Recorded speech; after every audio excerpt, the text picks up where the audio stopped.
Okay, part two of this flipper door cabinet. Um, so some important things to remember with it. Uh, we don't want to assemble this in the shop. We want to leave it in parts.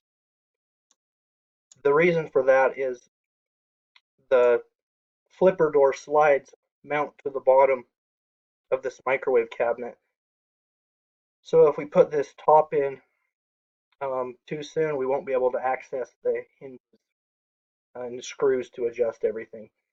So what we'll do, we'll put the slides in this space here, and then once they're in and we know they're adjusted correctly, then we'll put this top up and drop it in and secure it.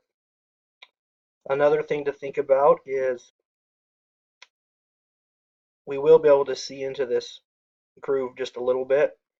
So we may want to put a board up here to maybe hide that opening.